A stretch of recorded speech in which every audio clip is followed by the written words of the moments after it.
What if there was a cursed spirit based upon capitalism?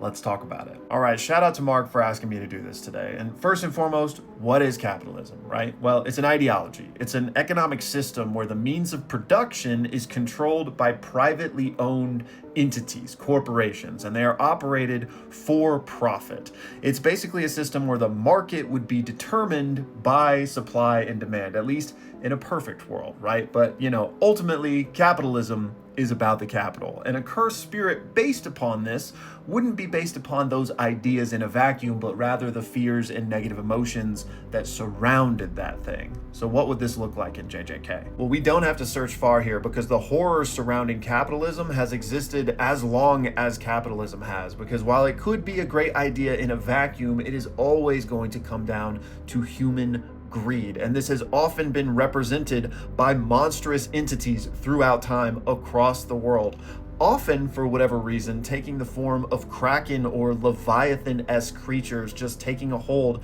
of absolutely everything they can. I could make this video 10 minutes long just showing examples of this, but here's just a few. As you can see, each and every one has these tentacles stretching into every other facet of life, where capitalism is just bleeding them dry in order to make as much money as possible. So that would be an easy route to go, just a monstrous Cthulhu-esque kraken that's destroying everything in its wake. But when it comes to JJK, it's best to kind of distill something down into a singular curse technique, like something this entity would do based upon capitalism. So as far as that goes, I've got a different idea. I present to you the disaster curse of capitalism, King Midas. This would be an entity that actually looked gorgeous and was very charismatic, basically drew everything toward it, wanting to be close to him and successful like him. But his curse technique would be transmutation, except we're not talking Full Metal Alchemist where you can do anything you want. He could only do one transmutation.